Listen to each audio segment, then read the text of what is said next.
Había un hombre en las tierras áridas del norte, donde el viento dibuja espirales de polvo y el sol marca con fuego las horas del día, que vivía en una hacienda que ya no era lo que fue. Juan Martínez tenía 42 años y un silencio tan hondo que los arrieros que pasaban por el camino real bajaban la voz al mencionar su nombre. Porque Juan había conocido el amor verdadero y lo había perdido, y cuando un hombre pierde lo que más ama, algo en él se quiebra para siempre. O eso creían todos en Santa Cruz del Desierto, ese pueblo fronterizo entre Sonora y Chihuahua, donde las historias se cuentan al calor del fuego y las mujeres rezan con rosarios gastados por el tiempo. Si te gustan las historias que tocan el alma y celebran el poder de la redención, suscríbete ahora al canal para no perderte ninguna de las próximas. La hacienda de Juan Martínez se extendía por leguas de tierra seca, donde los mezquites crecían retorcidos como manos suplicantes y los cactus alzaban sus brazos espinosos hacia un cielo que jamás prometía lluvia suficiente.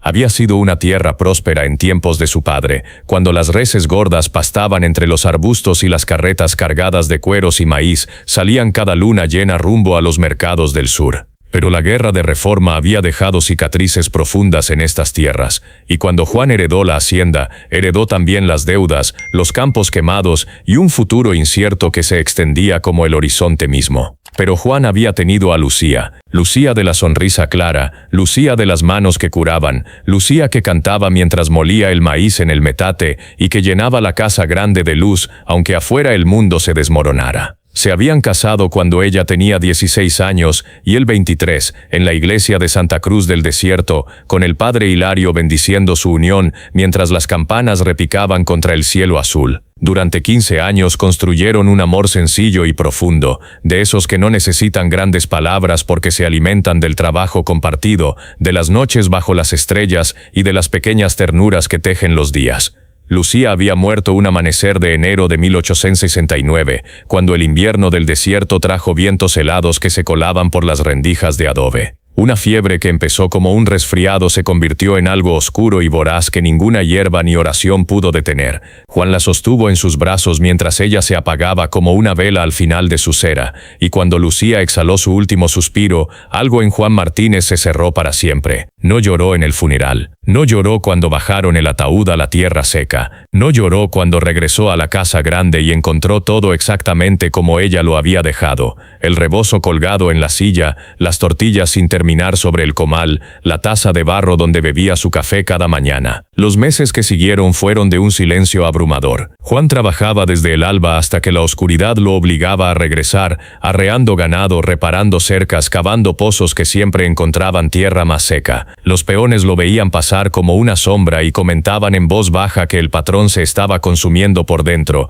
que trabajaba como si quisiera enterrar su dolor bajo toneladas de fatiga. Dejó de ir al pueblo, dejó de asistir a misa, dejó de hablar más allá de lo estrictamente necesario. La casa grande, que una vez estuvo llena de risas y el aroma del pan recién horneado, se convirtió en un mausoleo donde Juan habitaba como un fantasma entre los recuerdos. Fue en aquellos días de soledad absoluta cuando Juan decidió construir algo lejos de todo. Necesitaba un lugar donde pudiera estar completamente solo, donde nadie lo buscara ni lo mirara con esa compasión que tanto detestaba. A media legua de la casa principal, donde el camino se bifurcaba hacia las sierras lejanas, había un claro entre mezquites donde una vez su padre había pensado construir un puesto de vigía. Juan llegó allí un martes al amanecer con madera, adobe y herramientas, y comenzó a construir con sus propias manos una cabaña pequeña, humilde, apenas suficiente para un hombre que había decidido que el mundo era demasiado grande para su dolor. La cabaña se levantó lentamente, viga por viga, piedra por piedra. Juan trabajaba en silencio absoluto, con una precisión que venía de la desesperación. No era una construcción elegante, pero era sólida. Paredes de adobe de medio metro de grosor, un techo de vigas de mezquite cubiertas con tierra apisonada, una puerta de madera sin cerrojo, una ventana pequeña que miraba hacia el poniente. Dentro, una cama angosta, una mesa, 2 sillas, un fogón de piedra. Nada más. Cuando terminó, entró por primera vez y sintió algo parecido al alivio. Aquí, entre estas paredes desnudas, no había recuerdos de Lucía. Aquí podía respirar sin sentir que el aire mismo estaba impregnado de su ausencia. Durante semanas, Juan dividió su tiempo entre la hacienda y la cabaña. De día trabajaba en los campos, supervisaba a los peones, resolvía los problemas eternos del agua y el ganado. pero cuando el sol comenzaba a descender y la luz se volvía dorada sobre el desierto, montaba su caballo y cabalgaba hacia la cabaña del silencio, como había empezado a llamarla en su mente. Allí encendía un fuego pequeño, preparaba café amargo y se sentaba en la puerta a mirar cómo la noche devoraba el horizonte. No pensaba en nada. No sentía nada, solo existía, suspendido entre el día y la noche, entre el recuerdo y el olvido. Los del pueblo empezaron a hablar, como siempre hablan los pueblos. Decían que don Juan se había vuelto loco de dolor, que hablaba solo en aquella cabaña perdida, que había renunciado a la vida y solo esperaba el momento de reunirse con su difunta esposa. El padre Hilario, preocupado por el alma de uno de sus feligreses más respetados, cabalgó hasta la hacienda un día de marzo y encontró a Juan reparando una cerca. «Hijo mío», dijo el sacerdote bajando de su mula con dificultad, sus 60 años pesándole en las rodillas, «el pueblo está preocupado por ti. No has ido a misa en meses, te escondes en esa cabaña como si huyeras de Dios mismo». Juan siguió trabajando, clavando un poste en la tierra dura. «No huyo de Dios, Padre, solo busco paz. La paz se encuentra en la comunidad, en la oración, en el servicio a los demás», insistió el padre Hilario. «No en la soledad. El hombre fue hecho para vivir entre hermanos». Juan se detuvo y miró al sacerdote con ojos cansados. «Con respeto, padre, pero mi camino ahora es este. No hago daño a nadie, solo necesito tiempo». El padre Hilario suspiró, reconociendo la terquedad en aquella mirada. Se sabía derrotado, pero cumplió con su deber pastoral antes de marcharse. «Recuerda que Dios nunca abandona a sus hijos, Juan, ni siquiera cuando ellos creen estar abandonados. Cuando estés listo, la iglesia y tu comunidad te esperan». Juan asintió sin palabras, y el padre Hilario se fue, dejando tras de sí una estela de polvo y preocupación. Las estaciones cambiaron con la lentitud propia del desierto. El otoño de 1869 trajo vientos que arrastraban hojas secas de mezquite y el olor distante de lluvia que nunca llegaba del todo. Juan continuaba su vida dividida, de día el hacendado responsable, de noche el ermitaño voluntario. La cabaña del silencio se convirtió en su refugio, su templo privado, el único lugar donde podía existir sin el peso de las expectativas ajenas. Fue una tarde de noviembre, cuando el sol caía como una moneda de oro detrás de las montañas lejanas, que Juan escuchó algo inusual mientras se acercaba a su cabaña, el llanto de un bebé. Se detuvo en seco. El sonido era inconfundible aunque parecía imposible. La cabaña estaba a media legua del camino principal, escondida entre mezquites y rocas. Nadie venía por aquí. Nadie sabía de este lugar excepto él y los peones más cercanos. Sin embargo, el llanto continuaba, agudo y desesperado, quebrando el silencio sagrado del atardecer. Juan bajó del caballo y caminó despacio hacia la puerta de la cabaña. El llanto venía de adentro. Con el corazón latiéndole extrañamente rápido, empujó la puerta. Lo que vio lo dejó paralizado. Una mujer joven estaba sentada en el suelo de tierra, recostada contra la pared con un bebé en brazos. Tenía quizá 20 años, el rostro manchado de polvo y lágrimas, el cabello negro despeinado cayendo sobre los hombros. Vestía ropas sencillas, rasgadas en varios lugares, y sus pies descalzos estaban ensangrentados. Al ver a Juan, sus ojos se agrandaron de terror y apretó al bebé contra su pecho. «Perdón», susurró con voz quebrada. «Perdón, señor. No sabía que había alguien. Yo solo. Necesitaba refugio». Juan permaneció inmóvil en el umbral. Por un momento su mente no pudo procesar la escena. Luego lentamente alzó las manos en un gesto de paz. «Tranquila», dijo con voz ronca por el poco uso. «No voy a hacerte daño».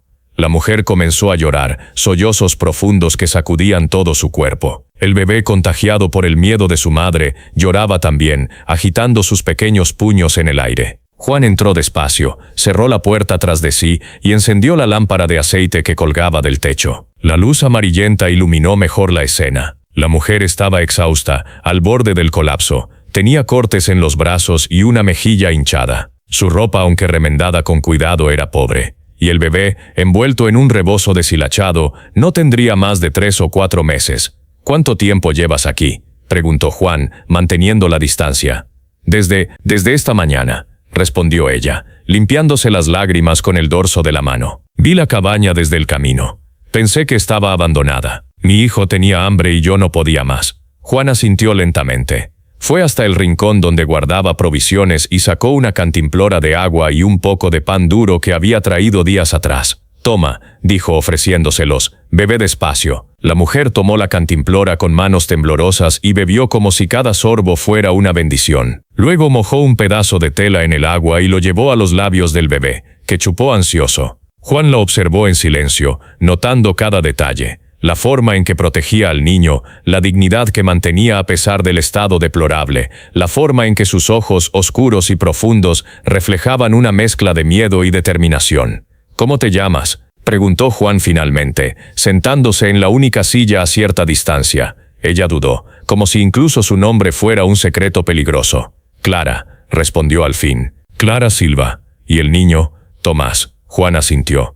Hubo un largo silencio, roto solo por los sonidos nocturnos del desierto que comenzaban afuera, el canto de los grillos, el aullido lejano de un coyote, el susurro del viento entre los mezquites. «¿De dónde vienes, Clara Silva?». Ella bajó la mirada, sus dedos acariciando la cabecita del bebé que finalmente se había calmado. «De Santa Cruz del Desierto», dijo en voz baja. De ninguna parte en realidad». «¿Y por qué estás huyendo?». «Porque estaba huyendo, eso era obvio». Una no llegaba a una cabaña perdida en el desierto, descalza y lastimada, sin estar escapando de algo terrible. Clara cerró los ojos. Cuando habló, su voz era apenas un susurro. «Porque no soy bienvenida en ningún lugar. Porque tuve un hijo sin estar casada y mi familia me echó. Porque el padre del niño me abandonó cuando supo que estaba embarazada. Porque en Santa Cruz del Desierto el padre Hilario me llamó pecadora desde el púlpito y las mujeres escupen cuando paso. Porque no tengo a dónde ir». Las palabras cayeron en el silencio de la cabaña como piedras en un pozo profundo. Juan sintió algo moverse en su pecho, algo que llevaba meses dormido, compasión. «¿Y a dónde ibas?». «Al norte», respondió Clara.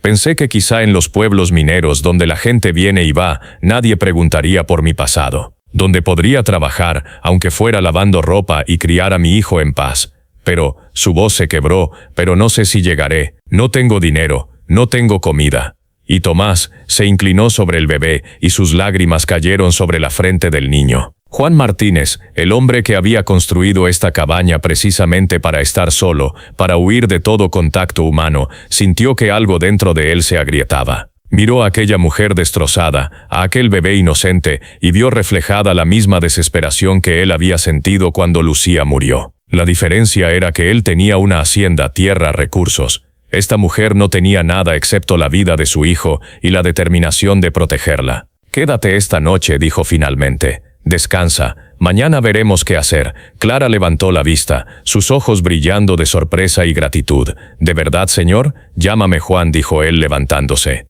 «Y sí, quédate». Aquella noche Juan durmió afuera, bajo las estrellas, con su zarape como única protección contra el frío del desierto. Pero no le importó. Porque por primera vez en muchos meses había hecho algo que no fuera simplemente sobrevivir. Había ayudado, y aunque no lo sabía todavía, aquel gesto pequeño casi involuntario era el primer paso de un camino que transformaría no solo su vida, sino la de todos los que lo rodeaban.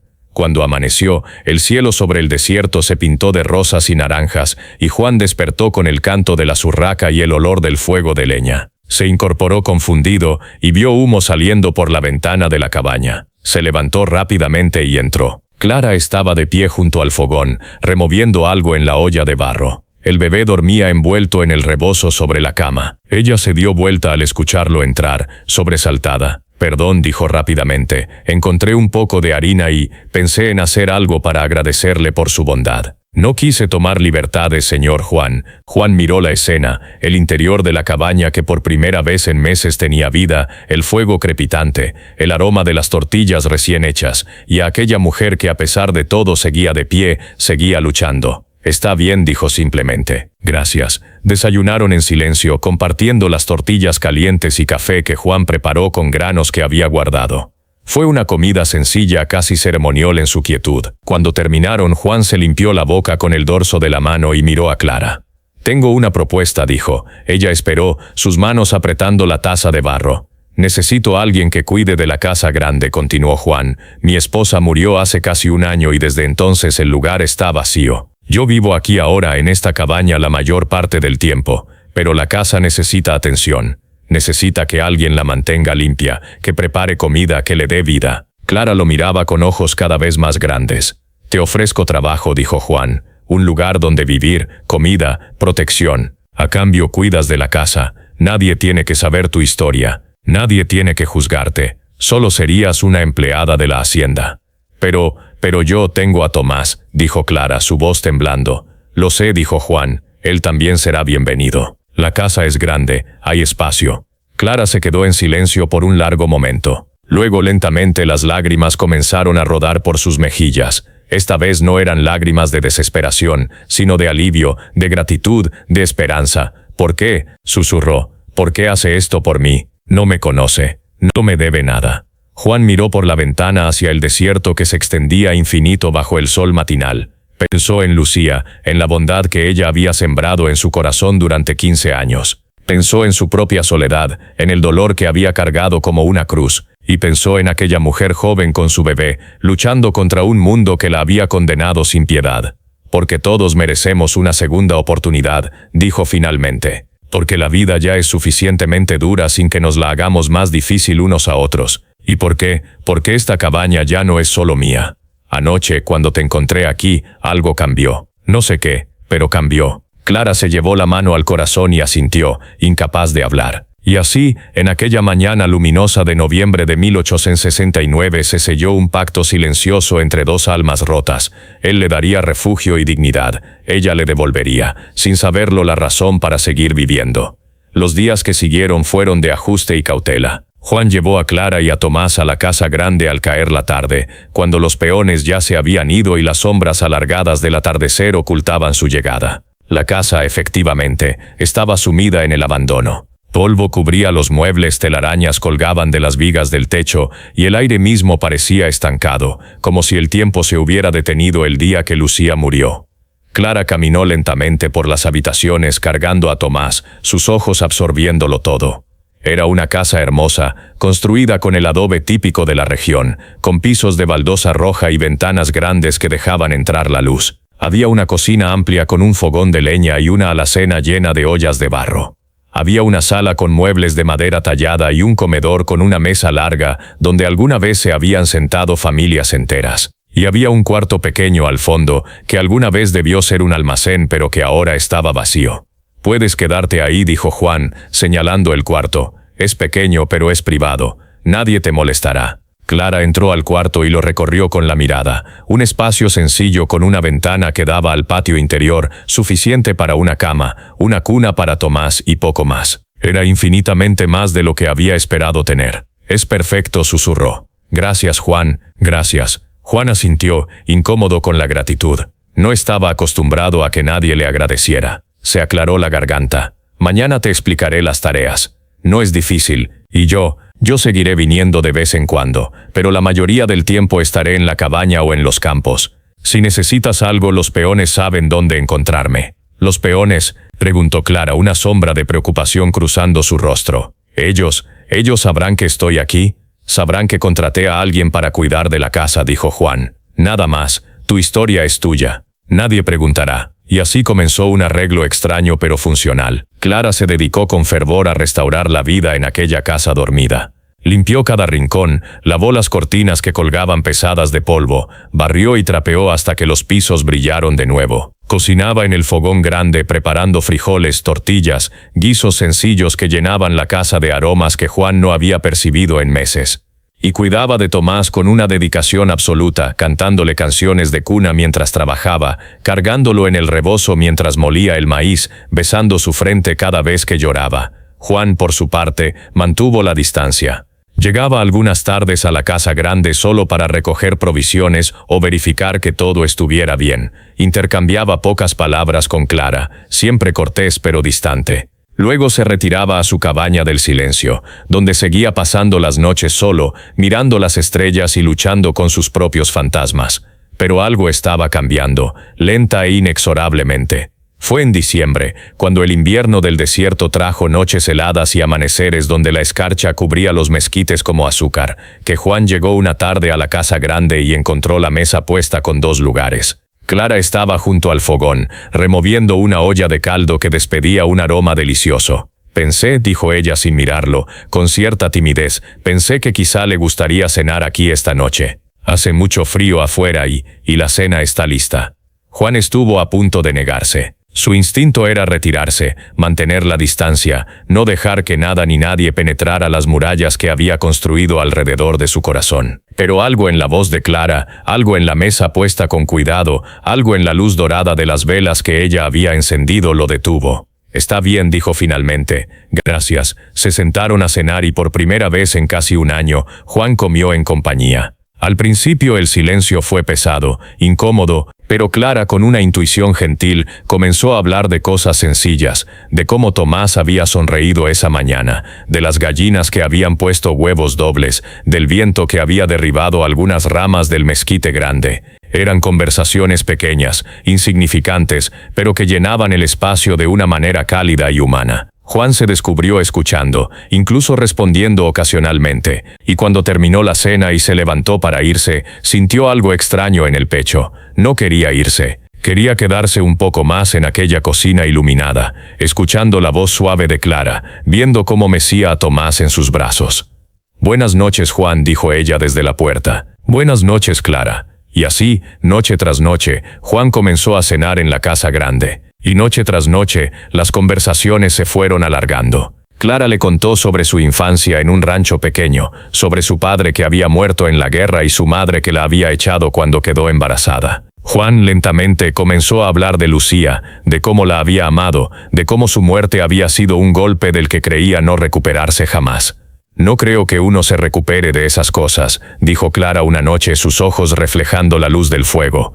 «Creo que uno aprende a vivir con ellas, como una cicatriz que siempre está ahí, pero que con el tiempo duele menos». Juan la miró y vio en sus ojos una sabiduría que no correspondía a sus pocos años. Esta mujer joven había sufrido, había sido juzgada, rechazada, abandonada, y sin embargo seguía de pie, seguía cuidando de su hijo, seguía encontrando razones para sonreír. «¿Cómo lo haces?», preguntó Juan.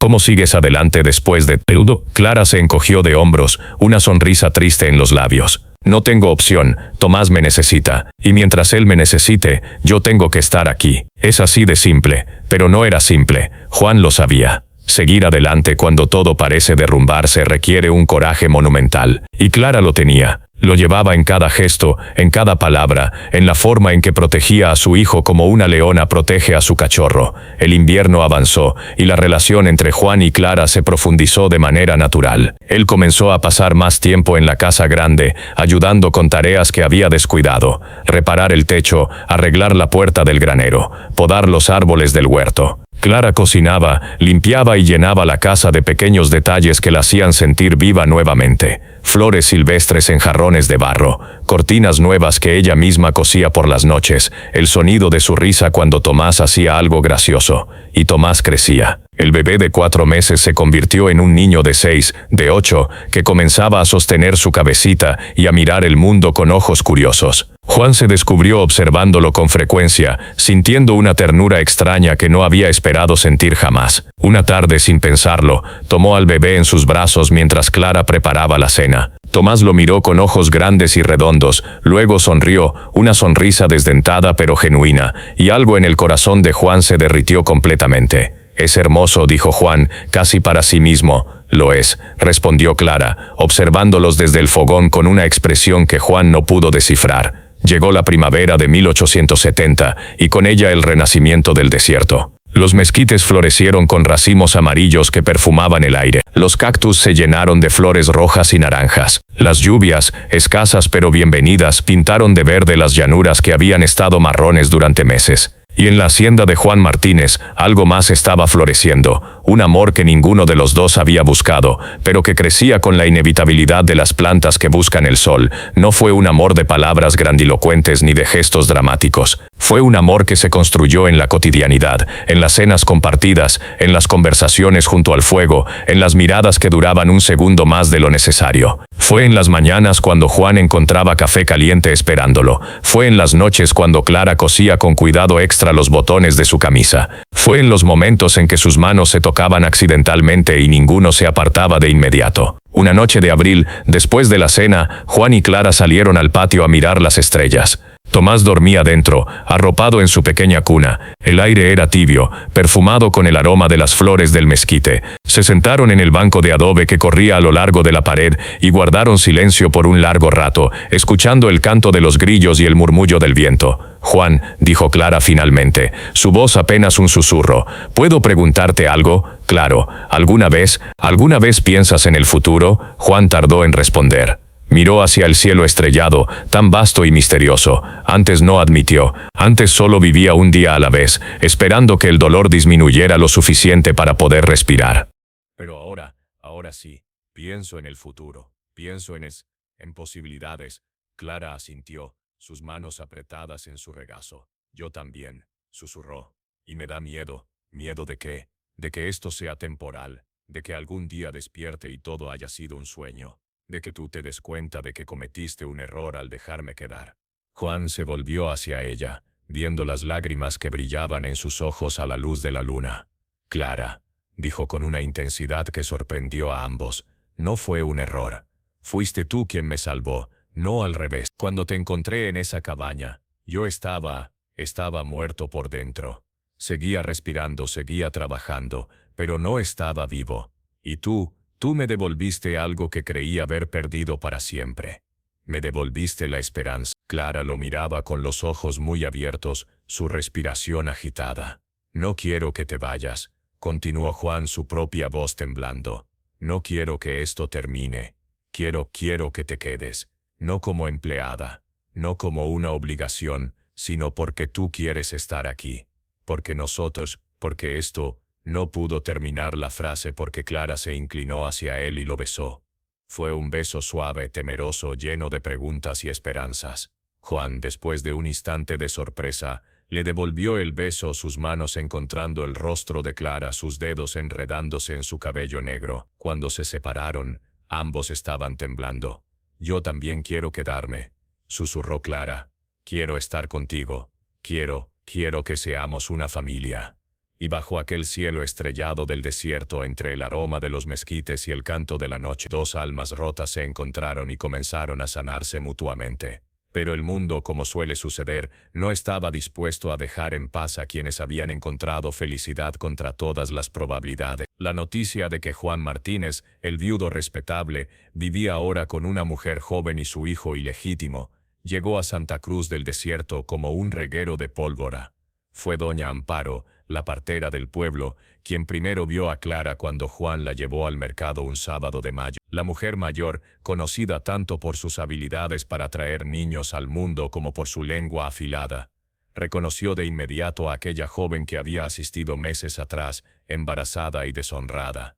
Jesús, María y José, exclamó doña Amparo, haciendo la señal de la cruz. ¿No es esa la muchacha Silva, la que tuvo un hijo sin casarse y que su propia madre echó? Las mujeres del mercado se voltearon como un solo cuerpo.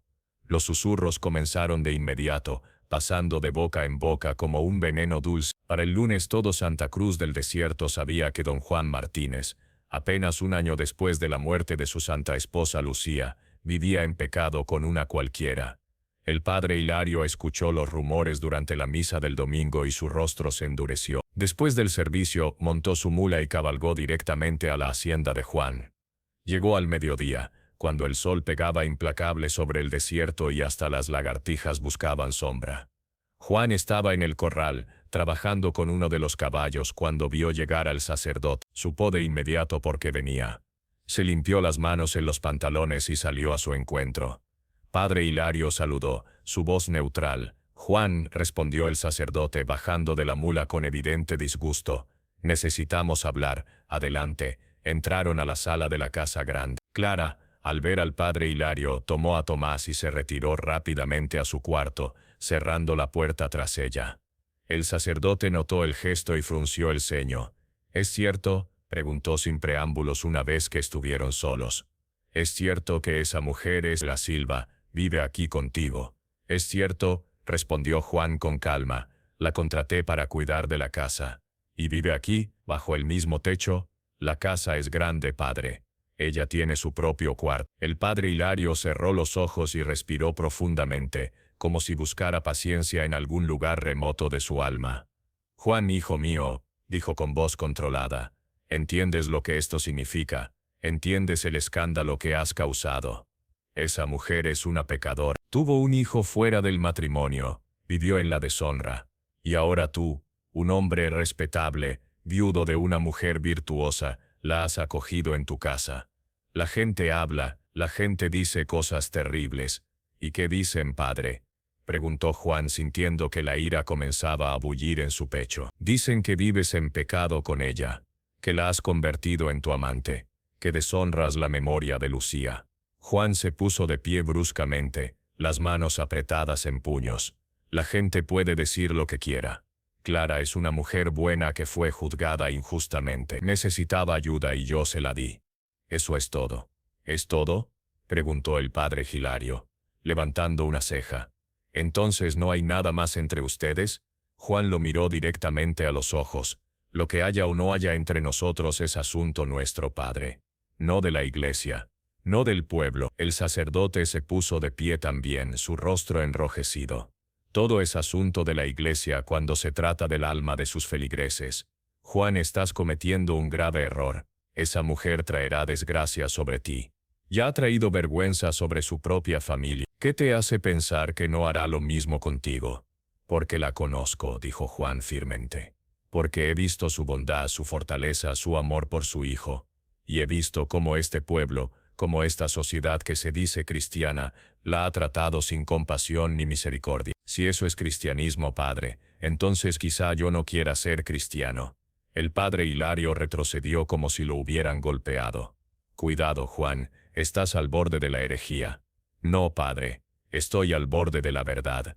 Cristo habló de amor y perdón. Ustedes hablan de juicio y condena. ¿Dónde quedó el quien esté libre de pecado que tire la primera piedra? El sacerdote respiraba con dificultad, luchando por mantener la compostura. Te lo advierto, Juan Martínez. Si persistes en este camino, si continúas viviendo en pecado con esa mujer, tendrás que enfrentar las consecuencias. La Iglesia no puede permitir que sus miembros desafíen abiertamente la moral. Entonces que así sea, dijo Juan, porque no voy a abandonar a Clara. No voy a echarla de nuevo al mundo cruel que la destrozó una vez. Y si eso significa enfrentar al pueblo, a la Iglesia, a quien sea, lo haré. El padre Hilario lo miró largo rato, luego negó con la cabeza tristemente. Que Dios se apiade de tu alma, hijo mío. Y se fue, dejando tras de sí un silencio pesado como el plomo. Cuando Clara salió de su cuarto, sus ojos estaban rojos de llorar. Había escuchado todo a través de la puerta. Juan, dijo con voz quebrada, no puedo permitir que arruines tu vida por mí. Si el pueblo habla, si la iglesia te rechaza, no puedo ser la causa de eso. Me iré, tomaré a Tomás y me iré al norte como había planeado. Juan cruzó la sala en 2 pasos y tomó las manos de Clara entre las suyas. No vas a irte a ninguna parte, dijo con firmeza. Esto es tu hogar ahora. Y si el mundo tiene un problema con eso, que sea su problema, no el nuestro. Pero tu reputación, tu posición en el pueblo, no me importa, interrumpió Juan. Nada de eso importa si tú no estás aquí. No lo entiendes, Clara. Tú y Tomás, ustedes me devolvieron la vida. No voy a renunciar a eso porque un grupo de hipócritas decida juzgarnos. Clara lo miró con lágrimas rodando por sus mejillas, pero esta vez eran lágrimas de amor y gratitud. Se abrazaron ahí en medio de la sala, mientras el mundo amenazaba con desmoronarse a su alrededor, pero encontrando fuerza en la certeza de que juntos podían enfrentarlo.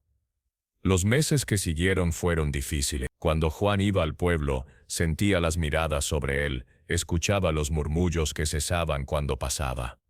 Algunos antiguos amigos lo evitaban. En el mercado, las vendedoras subían los precios de forma descarada. El padre Hilario dejó de visitarlo y en la misa dominical, cuando Juan se atrevía a asistir, el sacerdote pronunciaba sermones sobre la tentación, el pecado y la caída de los hombres justos que dejaban que las mujeres de dudosa moral los desviaran del camino recto. Pero también hubo sorpresas.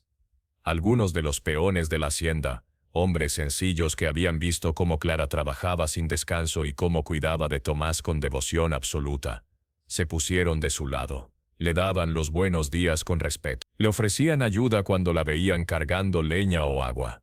Y sus esposas, mujeres que conocían la dureza de la vida y la crueldad del juicio ajeno, comenzaron a acercarse tímidamente con pequeños regalos, un poco de miel, una manta tejida, un juguete tallado en madera para el niño. Fue vieja Josefina, la cocinera que había trabajado para la familia de Juan desde tiempos de su padre, quien finalmente habló claro. Una tarde, mientras preparaba tamales en la cocina de la casa grande, miró a Clara, que estaba moliendo maíz, y dijo sin preámbulos: «El pueblo puede decir lo que quiera, mijita.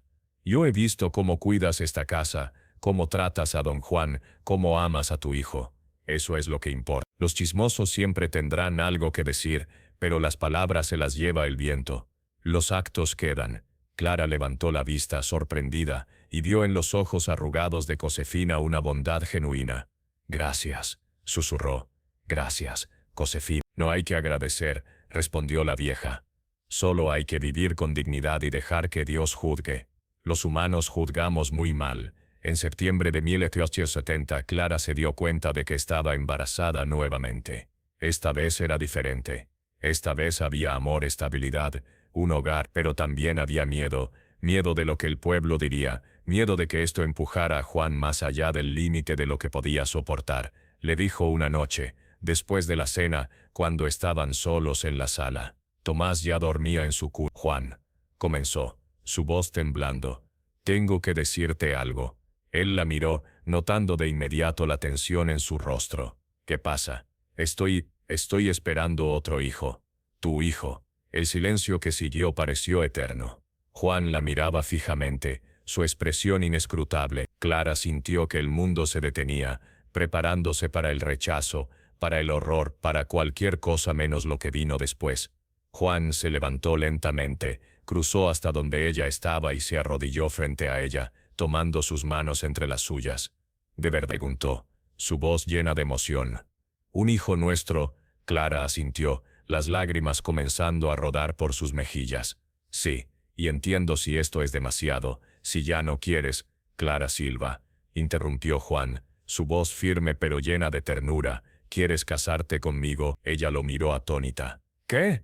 Cásate conmigo», repitió Juan, «no porque tengas que hacerlo, no porque estés embarazada, sino porque te amo, porque no puedo imaginar mi vida sin ti, porque quiero que seamos una familia de verdad. Tú, yo, Tomás y este nuevo hijo que viene en camino. ¿Quieres ser mi esposa?». Clara sollozó, cubriéndose la boca con las manos, abrumada por la emoción. Luego asintió, incapaz de hablar, y Juan la envolvió en sus brazos. Se casaron en octubre, en una ceremonia simple en la hacienda. El padre Hilario se negó a oficiar, por supuesto, así que tuvieron que traer a un sacerdote de un pueblo vecino, un hombre mayor y de mentalidad más abierta que escuchó su historia y aceptó casarlo sin juicio. Asistieron solo los peones de confianza y sus familias, y la vieja Josefina, quien lloró como una niña durante toda la ceremonia. Clara llevaba un vestido blanco sencillo que ella misma había cosido, con flores silvestres en el cabello. Juan vestía su mejor traje, el mismo con el que se había casado con Lucía tantos años atrás.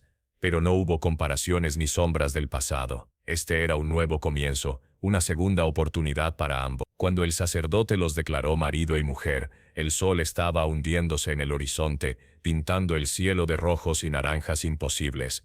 Juan besó a Clara mientras los presentes aplaudían y Tomás, sentado en brazos de Josefina, reía sin entender pero contagiado por la alegría. Aquella noche en la casa grande que ahora era verdaderamente su hogar, Clara y Juan se amaron con una intensidad que era tanto física como espiritual. Era la unión de dos almas que habían vagado perdidas en la oscuridad y que finalmente habían encontrado luz mutua. Y cuando Clara se quedó dormida en los brazos de Juan, él permaneció despierto largo rato, mirándola en la penumbra, maravillado de cómo la vida puede dar vueltas tan inesperadas.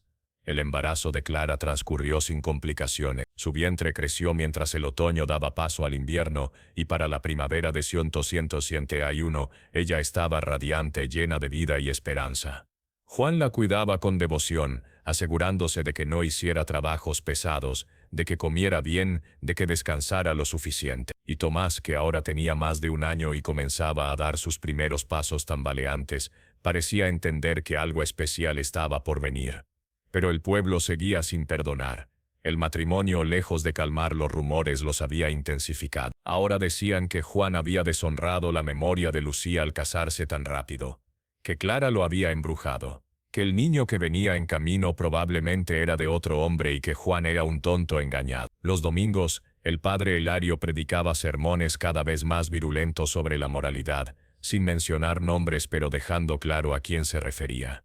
Juan dejó de ir a misa por completo, se alejó cada vez más del pueblo, concentrándose en su hacienda, su familia y su trabajo. Y aunque dolía ser excluido de la comunidad que había sido parte de su vida durante décadas, descubrió que la paz que encontraba en su hogar era infinitamente más valiosa que la aprobación de los hipócritas. En mayo de 1871, Clara entró en labor de parto una madrugada cuando el cielo aún estaba oscuro y las estrellas brillaban como diamantes sobre el desierto. Juan cabalgó frenético hasta el pueblo para buscar a doña Amparo, la única partera de la región, pero la mujer se negó a venir. «No voy a ayudar a esa pecadora», declaró desde su puerta, cruzando los brazos sobre el pecho generoso, «que pague por sus pecados». Juan sintió que la rabia lo consumía, pero no había tiempo para discutir. Regresó a la hacienda y encontró a Clara retorciéndose de dolor en la cama, con Josefina a su lado tratando de ayudar pero claramente asustada. «No sé qué hacer, don Juan», dijo la vieja con lágrimas en los ojos. «Yo nunca he traído un niño al mundo». Juan se arrodilló junto a Clara, tomando su mano mientras ella gritaba con cada contracción. «Vamos a estar bien», dijo tratando de sonar más seguro de lo que se sentía. «Tú eres fuerte, Clara, podemos hacer esto», y lo hicieron. Entre Juan, Josefina y la propia Clara, entre dolor y miedo y oraciones murmuradas, trajeron al mundo a un niño. Un varón sano que lloró con fuerza cuando Juan lo sostuvo en sus manos temblorosas, cortando el cordón umbilical con un cuchillo esterilizado en el fuego. Cuando puso al bebé en los brazos de Clara, exhausta pero radiante, ambos lloraron. «Gabriel», susurró Clara, «se llamará Gabriel, el mensajero de Dios, porque nos ha traído un mensaje de esperanza». Juan besó su frente, luego besó la cabecita del recién nacido. Gabriel Martínez Silva dijo: «Bienvenido al mundo, hijo mío». Los meses que siguieron al nacimiento de Gabriel fueron de una felicidad intensa pero también de un aislamiento creciente. La casa grande se convirtió en un mundo completo en sí mismo. Juan trabajaba en los campos durante el día, Clara cuidaba de los niños y del hogar, y las noches las pasaban juntos como una familia unida y amorosa. Tomás, ahora de 1 año y medio, adoraba a su hermanito y pasaba horas observándolo dormir, tocando suavemente sus manitas con fascinación. Pero el aislamiento cobraba su precio. La hacienda comenzó a sufrir económicamente porque los comerciantes del pueblo se negaban a negociar con Juan en términos justos. Los arrieros evitaban sus caminos. Hasta algunos de sus peones más jóvenes se fueron, presionados por sus familias para no trabajar para un hombre que vivía en pecado. Una noche de agosto, Juan estaba haciendo cuentas en la mesa del comedor y Clara notó la profunda preocupación en su rostro. «¿Qué pasa?», preguntó, acercándose. Juan suspiró, pasándose una mano por el cabello. «La cosecha fue buena este año, pero no puedo venderla a buen precio. Los comerciantes del pueblo están coludidos contra mí, ofrecen la mitad de lo que vale. Y necesito ese dinero para pagar a los peones, para comprar provisiones para el invierno. Es por mi culpa», dijo Clara en voz baja. «Todo esto es por mi culpa». «No», dijo Juan firmemente, levantándose y tomando sus manos. «Esto es culpa de un pueblo mezquino y de gente que se dice cristiana pero no conoce el significado de la palabra. Pero encontraremos una solución, siempre hay una solución», y la encontró. Un comerciante de Ciudad de México de paso por la región, escuchó sobre la situación de Juan y, movido más por el instinto de negocio que por compasión, le ofreció un precio justo por toda su cosecha. Juan aceptó de inmediato. Fue menos de lo que hubiera ganado en tiempos normales, pero suficiente para sobrevivir el año. Y más importante, fue una lección. No necesitaba al pueblo, el mundo era más grande que Santa Cruz del Desierto. El invierno de las temperaturas bajaron más de lo usual y hasta el desierto se cubrió de escarcha en las mañanas. Pero dentro de la casa grande había calor. Clara había tejido mantas gruesas, Juan había almacenado leña suficiente para meses, y los niños crecían sanos y fuertes. Gabriel era un bebé tranquilo que dormía bien y sonreía con frecuencia. Tomás había empezado a hablar, palabras sencillas que decía con orgullo: «Mamá, papá», porque Juan era papá para él también. Una tarde, mientras la familia estaba reunida junto al fuego, Juan tuvo un pensamiento que lo sorprendió. Era feliz, A pesar del rechazo del pueblo, a pesar de las dificultades económicas, a pesar de todo, era genuinamente feliz. Miró a Clara que cosía junto al fuego mientras cantaba una nana. Miró a Tomás, que jugaba con bloques de madera en el suelo. Miró a Gabriel, dormido en su cuna. Y sintió que su corazón, que había estado muerto durante tanto tiempo, latía de nuevo con fuerza. ¿En qué piensa?, preguntó Clara, notando su mirada. En que tengo todo lo que necesito, respondió Juan, aquí en esta habitación. Ustedes son mi mundo. Clara sonrió, esa sonrisa suya que iluminaba todo. Y tú eres el nuestro. Pero el destino, como suele hacer, tenía un último giro preparado. En febrero de 1872, una epidemia de fiebre tifoidea azotó la región.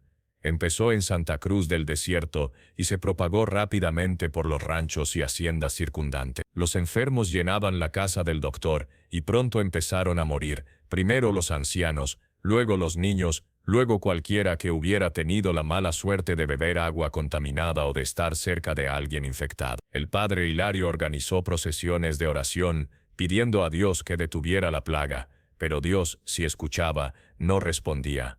La epidemia continuó su curso devastador.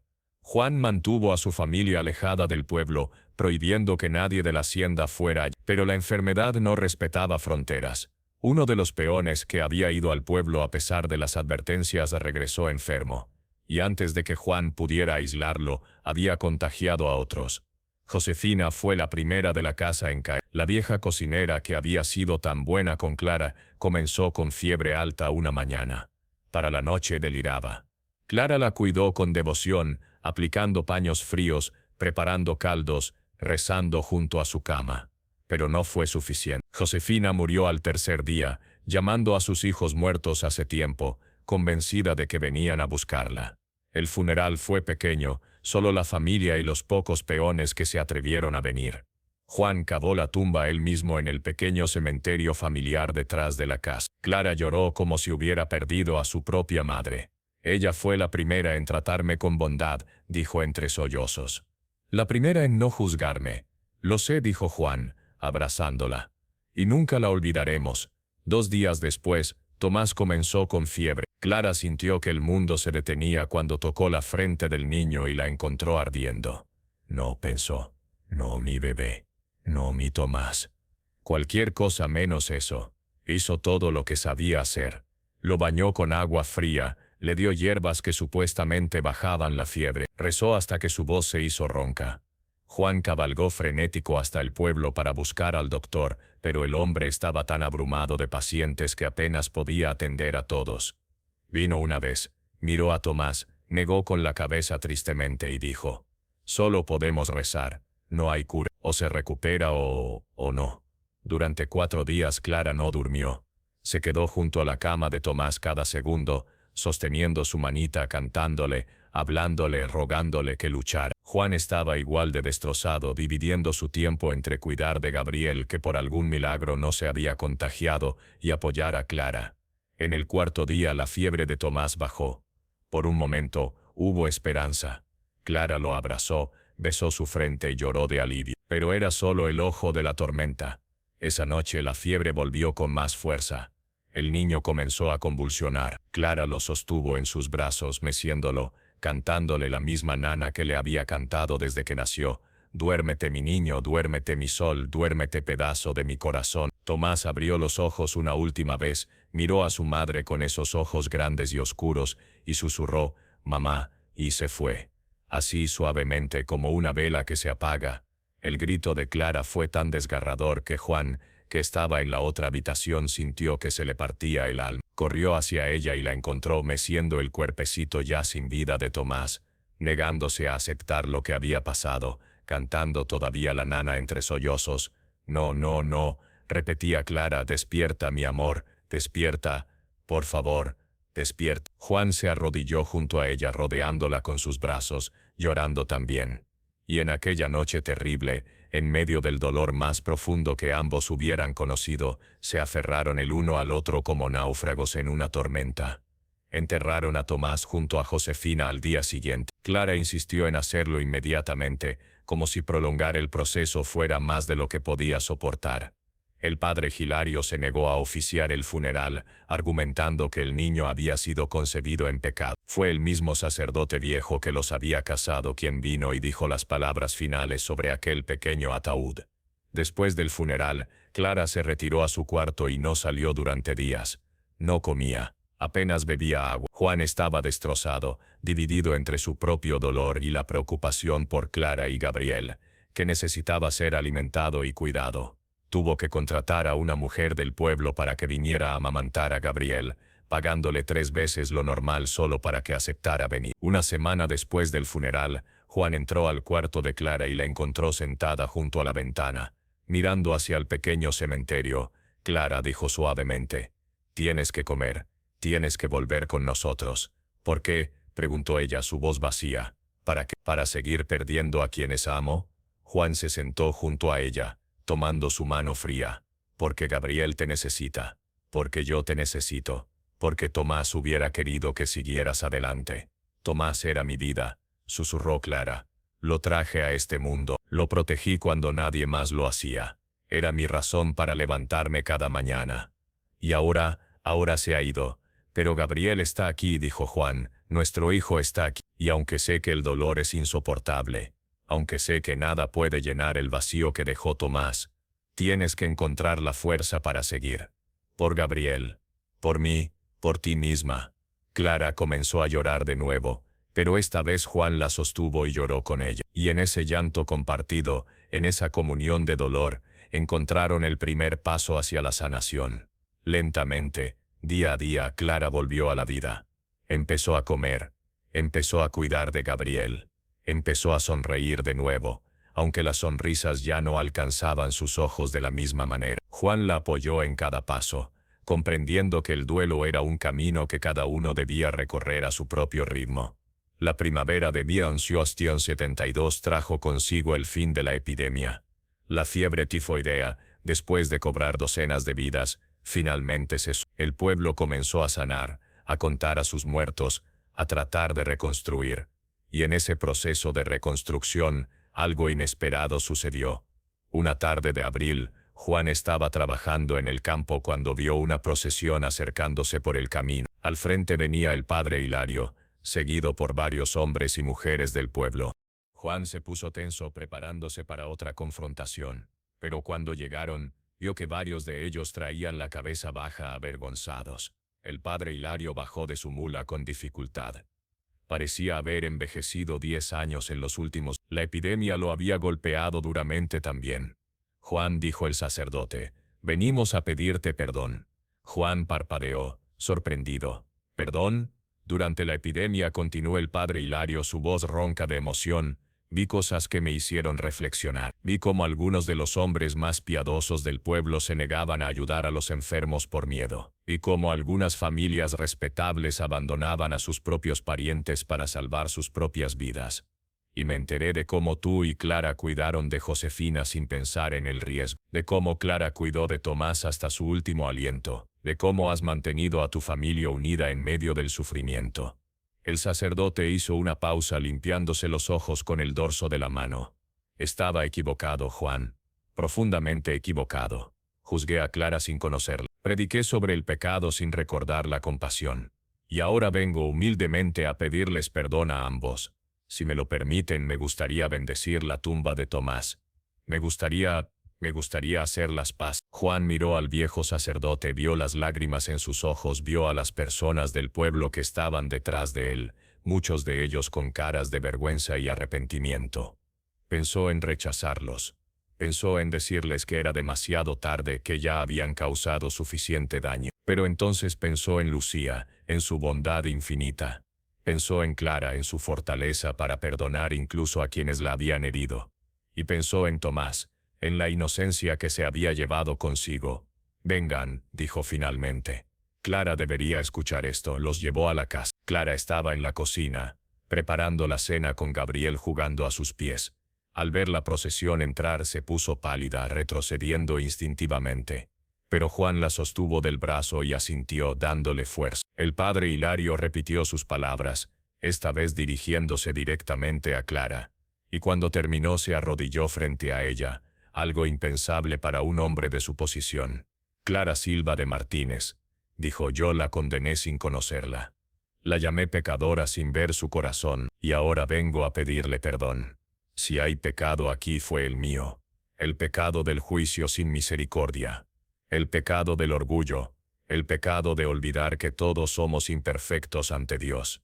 Clara lo miró largo rato. Juan podía sentir la tensión en su cuerpo, el conflicto entre el dolor que este hombre le había causado y su propia capacidad para el perdón.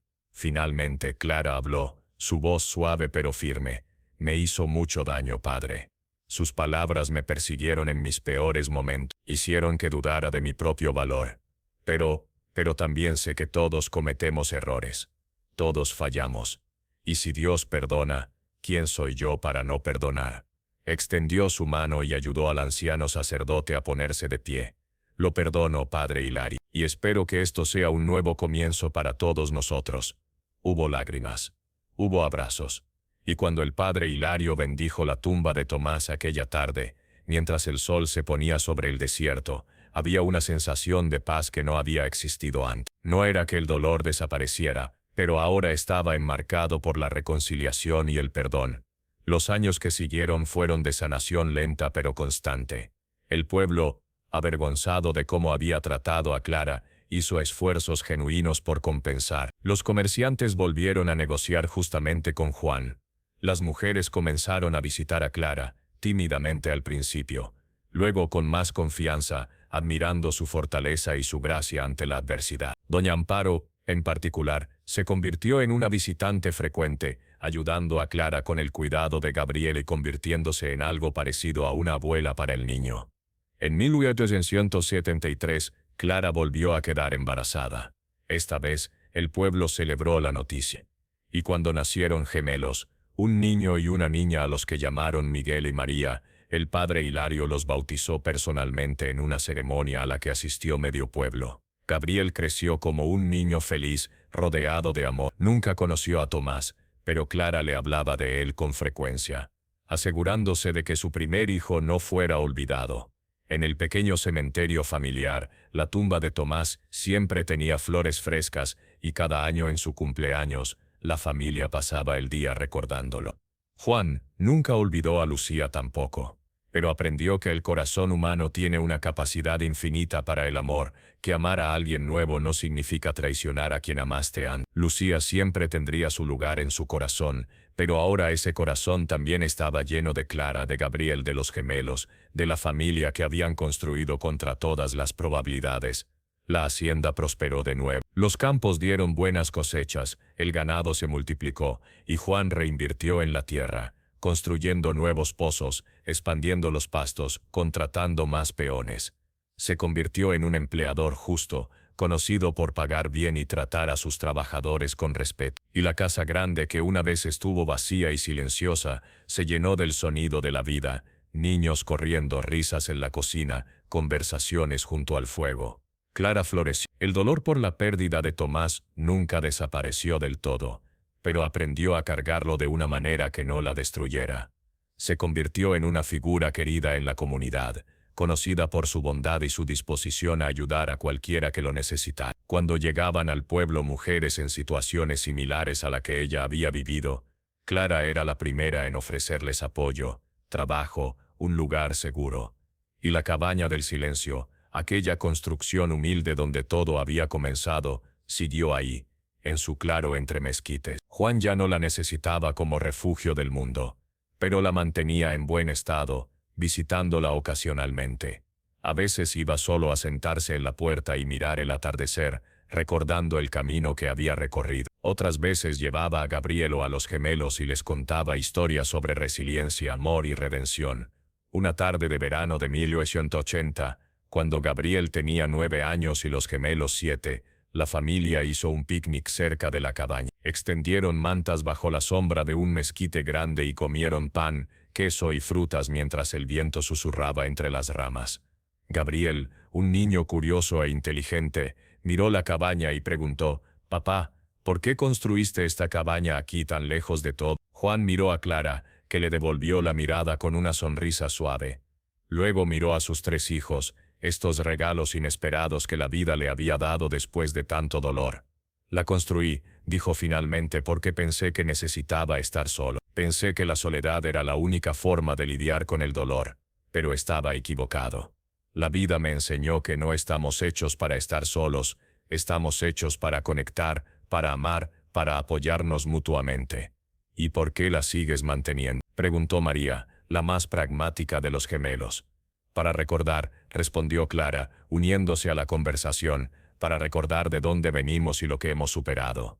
Para recordar que siempre hay esperanza, incluso en los momentos más oscuros. Miguel, el más soñador, se levantó y corrió hacia la cabaña, entrando por la puerta abierta. Es como una casa de cuento, gritó desde adentro. Como el lugar donde viven los ermitaños en las historias. Juan y Clara se rieron. Gabriel los miró con seriedad más allá de sus años. Pero el ermitaño de esta historia encontró un final feliz, ¿verdad? Juan pasó el brazo alrededor de los hombros de Clara. Encontró más que un final feliz, hijo, encontró un nuevo comienzo. El sol comenzó a descender, pintando el cielo con los colores del fuego. La familia recogió sus cosas lentamente, sin prisa, disfrutando de los últimos momentos de aquel día perfecto. Mientras caminaban de regreso a la casa grande, los niños corriendo adelante, Juan y Clara iban tomados de la mano. ¿Alguna vez imaginas cómo habría sido todo si aquella noche no me hubieras encontrado en la cabaña?, preguntó Clara en voz baja. Juan se detuvo y la miró. No, dijo con firmeza, porque eso no importa. Lo que importa es que te encontré, que nos encontramos, y que de toda esa oscuridad, de todo ese dolor, surgió algo hermoso.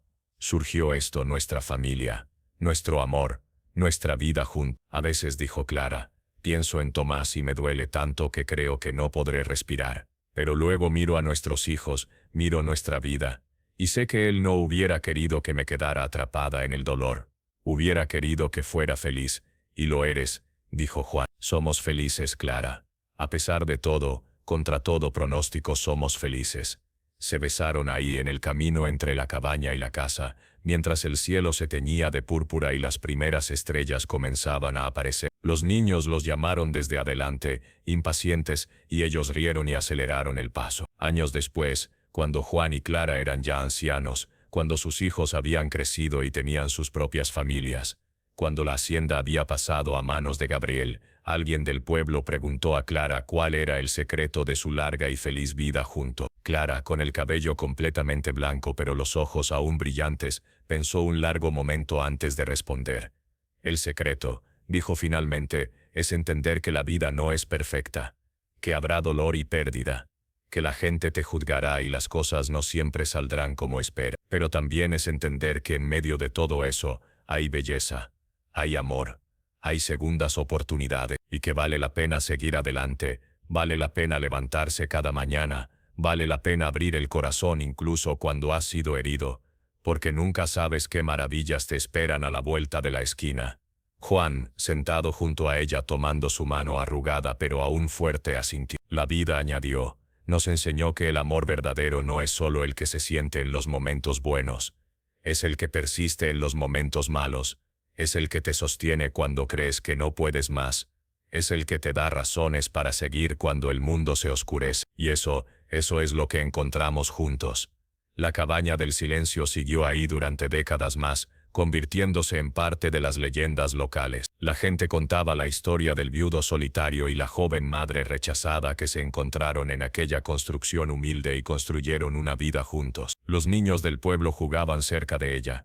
Los jóvenes enamorados tallaban sus nombres en los mezquites cercanos, y los ancianos la señalaban como prueba de que siempre hay esperanza. Con el tiempo, la estructura comenzó a desgastarse, las vigas se combaron, el adobe empezó a erosionarse. La puerta colgó de una sola bisagra, pero nadie la derribó.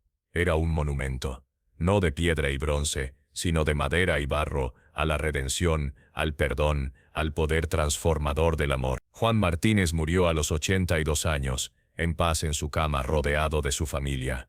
Clara lo sostuvo en sus brazos hasta el final, cantándole la misma nana que alguna vez le había cantado a Tomás, a Gabriel, a los gemelos. Y cuando exhaló su último suspiro, había una sonrisa en sus labios. Clara vivió 5 años más, cuidada con devoción por sus hijos y nietos. Pasaba las tardes sentada en el patio de la casa grande, tejiendo mantas y contando historias a quien quisiera escuchar. Historias sobre el norte de México en tiempos difíciles, sobre amor y pérdida, sobre mujeres poderosas y hombres nobles, sobre redención y segundas oportunidades. Cuando Clara finalmente se reunió con Juan, la enterraron junto a él en el pequeño cementerio familiar, y junto a ellos, la pequeña tumba de Tomás, que nunca había sido olvidado.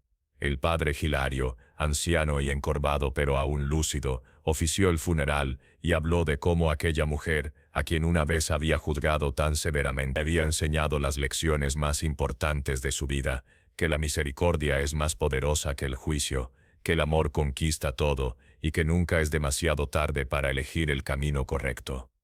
La historia de la cabaña del silencio se contó durante generaciones. Se convirtió en parte del folclore de Santa Cruz del Desierto, una historia que las madres contaban a sus hijas, que los abuelos compartían con sus nietos.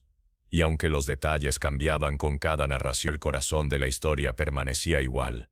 Dos almas rotas que se encontraron en el lugar menos esperado, que enfrentaron el juicio del mundo con dignidad, que transformaron el dolor en amor, y que demostraron que la redención no es solo posible, sino inevitable para aquellos que tienen el coraje de abrazar una segunda oportunidad. Y en las noches del desierto, cuando el viento sopla entre los mezquites y las estrellas brillan como lo han hecho durante milenios, algunos dicen que todavía se puede escuchar, muy suave, el sonido de una mujer cantando una nana, y la risa de niños jugando en la distancia, porque el amor verdadero, el amor que transforma y redime, nunca muere realmente, simplemente se convierte en parte del paisaje, en parte de la memoria colectiva, en parte de la esperanza que cada generación necesita para creer que, sin importar cuán oscuras sean las cosas, siempre hay luz esperando al otro lado. Esta es la historia de la cabaña del silencio, una historia de fe, destino y redención, una historia que nos recuerda que nunca estamos demasiado perdidos para ser encontrados, que nunca es demasiado tarde para el amor, y que las historias impactantes de vida rural no solo hablan del pasado, sino que resuenan en el presente, recordándonos la capacidad infinita del espíritu humano para renacer de las cenizas del dolor y crear algo hermoso, algo eterno, algo que vale la pena contar una y otra vez hasta el fin de los tiempos. Comenta desde qué ciudad estás viendo esta historia y suscríbete al canal para seguir viviendo estas narrativas que nos recuerdan que siempre hay una segunda oportunidad.